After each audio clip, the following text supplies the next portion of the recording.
Hola, ¿qué tal? Mi nombre es Juan Francisco Torres Valdés, estudiante de la Facultad de Derecho de la UNAM. El tema a desarrollar en el presente video es la sustanciación de la segunda instancia en el procedimiento oral, por lo que me gustaría iniciar diciendo la definición de sustanciar por parte del Diccionario Panhispánico del Español Jurídico, el cual nos señala que la palabra sustanciar significa tramitar una causa o proceso por la vía procesal adecuada, poniendo en claro los hechos para poder dictar sentencia. Por lo que entenderemos sustanciación como sinónimo de tramitación, que usualmente se utiliza la expresión sustanciar por los trámites, generalmente de los incidentes, de los recursos o de los procesos.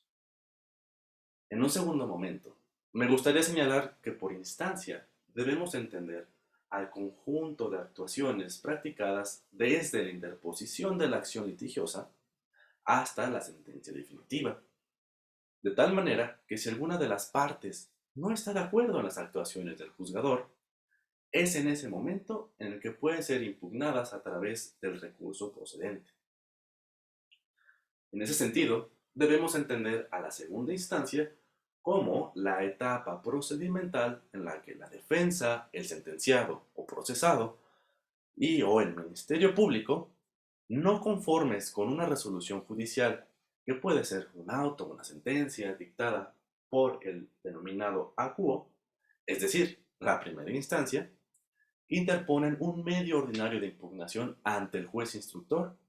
quien lo admitirá si procediere y enviará la causa al tribunal de alzada, en donde las partes que se hayan inconformado expresarán los agravios que les causó la resolución que impugnan y sobre los cuales el tribunal denominado adquem resolverá dictando una nueva resolución, la cual modificará, confirmará o revocará la resolución de primera instancia. De lo anterior señalo que los recursos pueden interponerse dentro del juicio o después de concluido este, siempre que sean procedentes, claro, ya que no todos los asuntos o resoluciones son recurribles. Entonces, bajo ese orden de ideas, el recurso de apelación es la petición que realiza una de las partes en el proceso solicitando un nuevo examen del asunto que ya ha sido recaído, que ya ha recaído una resolución que resulta perjudicial y que pretende ser sustituida por otra.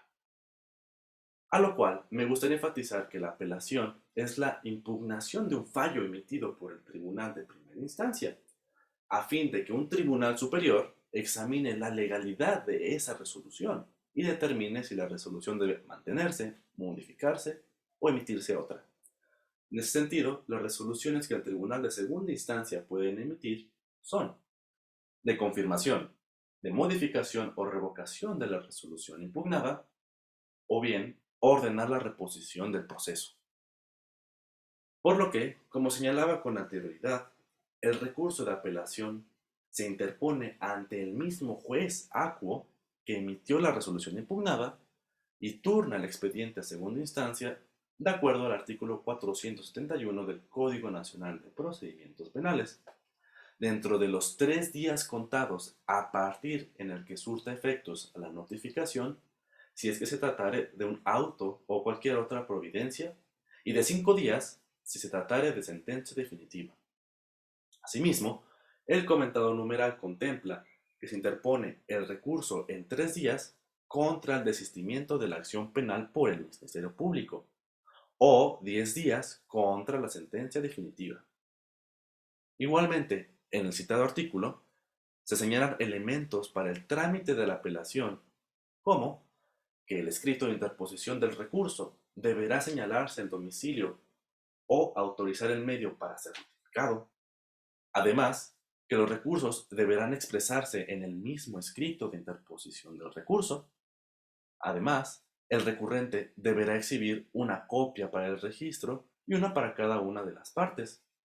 También, que una vez interpuesto el recurso, el órgano jurisdiccional deberá correr traslado del mismo a las partes para que se pronuncien en un plazo de 3 días respecto de los agravios expuestos y señalen domicilio,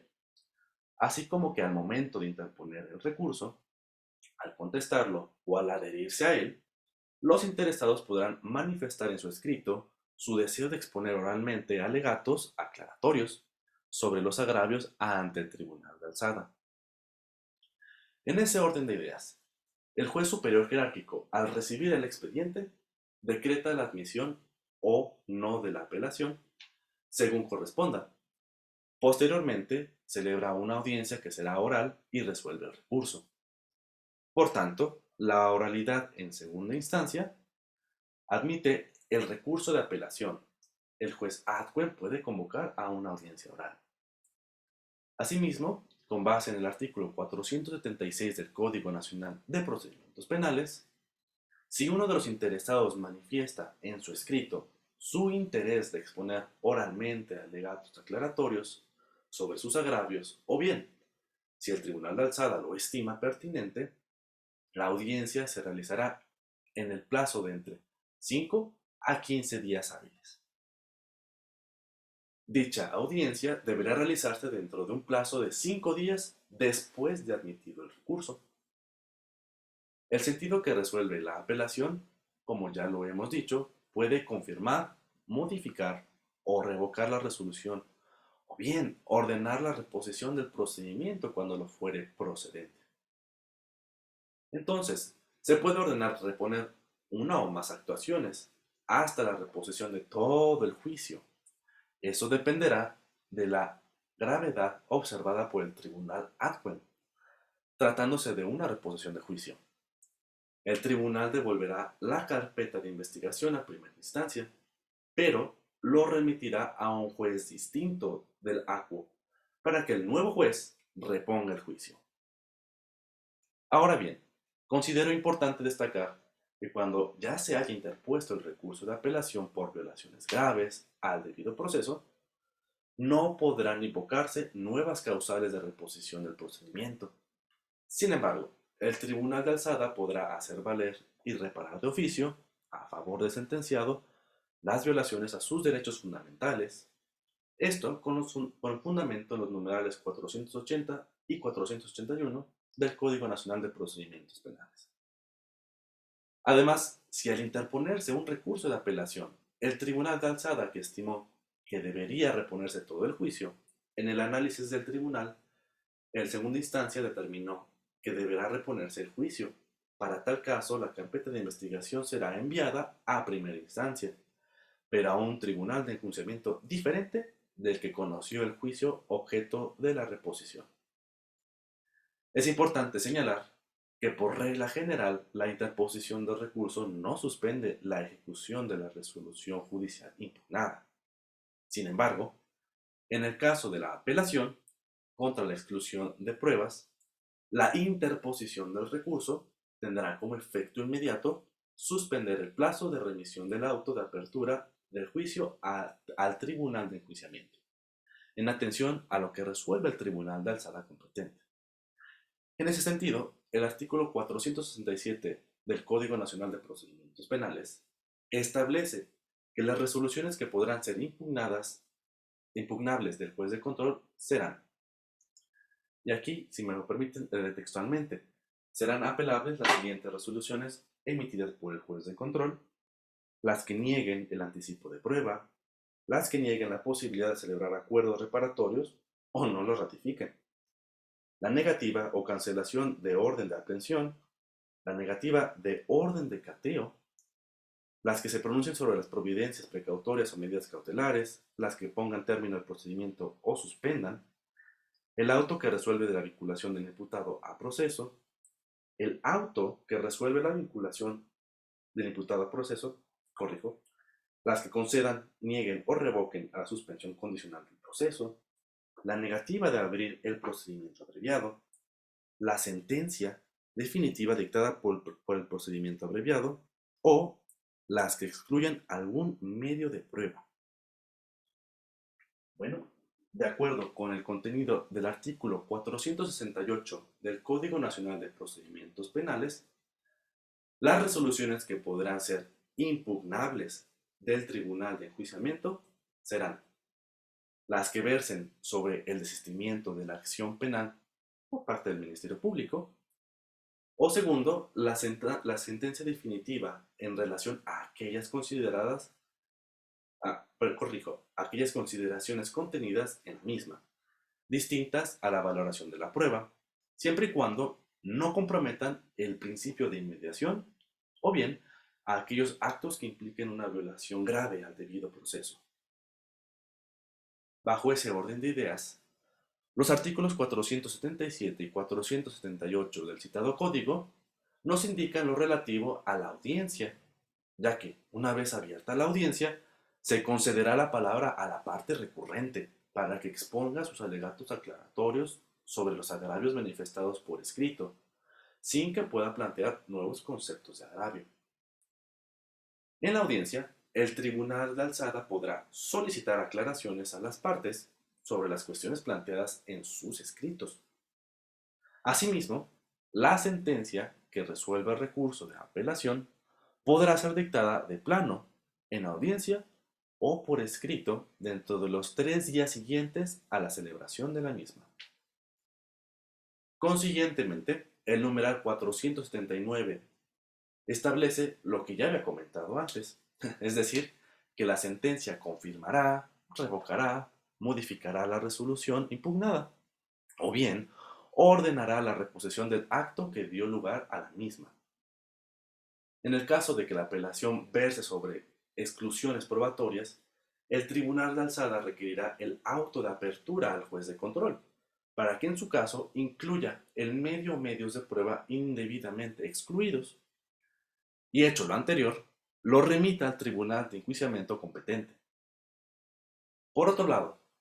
para reponer el procedimiento, solo será por las siguientes causas. Cuando, en la tramitación de la audiencia de juicio oral o en el dictado de la sentencia se hubiere infringido derechos fundamentales, cuando no hubieran desahogado las pruebas que fueron admitidas legalmente, por violación al derecho de defensa o de contradicción, cuando exista violación a los principios rectores del proceso penal acusatorio oral, cuando la sentencia la haya emitido un tribunal de enjuiciamiento incompetente. Esto con base en el artículo 482 del Código Nacional de Procedimientos Penales. Finalmente, en cuanto a las pruebas en este recurso, el artículo 484 del señalado ordenamiento dispone que podrán ofrecerse medios de prueba cuando el recurso se fundamente en un defecto del proceso y se discuta la forma en que fue llevado a cabo un acto en contraposición a lo señalado en las actuaciones, en el acta o registros del debate o bien en la sentencia. También es admisible la prueba propuesta por el imputado o en su favor, incluso relacionada con la determinación de los hechos que se discuten, cuando sea indispensable sea indispensable para sustentar el agravio que se formula. Y las partes podrán ofrecer medio de prueba esencial para resolver el fondo del reclamo, solo cuando tengan el carácter de superveniente. Entonces, para terminar mi comentario, quiero compartir lo dispuesto en los artículos 46 y 52 de la Ley Orgánica del Tribunal Superior de Justicia de la Ciudad de México, para remarcar que la integración de las salas penales, que son las que nos interesan por el momento, es mediante 3 magistrados. Los integrantes de las mismas actuarán en forma unitaria o colegiada. Asimismo, la fracción primera del numeral 52 de la citada norma establece que las salas en materia penal conocerán de los recursos de apelación y de negada apelación que les correspondan y que se interpongan en contra de las resoluciones dictadas por las y los jueces del orden penal en la Ciudad de México, incluyéndose las resoluciones relativas a los incidentes civiles que surjan en el proceso. Además, dispone que estas salas resolverán de manera colegiada cuando se trate de apelaciones contra sentencias definitivas derivadas de procedimientos ordinarios dictadas en procesos instruidos por delitos graves en los que se imponga, pena de prisión preventiva mayor a 5 años. En todos los demás casos, las resoluciones se dictarán en forma unitaria conforme al turno correspondiente. Entonces, tratándose de procedimientos en materia oral, la sala resolverá conforme a lo establecido en el párrafo anterior. Cuando se trate de apelaciones contra sentencias definitivas derivadas de procedimientos ordinarios dictados en procesos instruidos por delito, en los que se imponga, corrijo, pena de prisión preventiva mayor a 5 años. De esta manera, concluye esta explicación del recurso de apelación como segunda instancia en el proceso oral penal. Espero que haya sido de su utilidad y que haya sido también de su agrado, yo hubiera sido claro en la explicación. Muchísimas gracias. Nos vemos a la próxima. Hasta luego.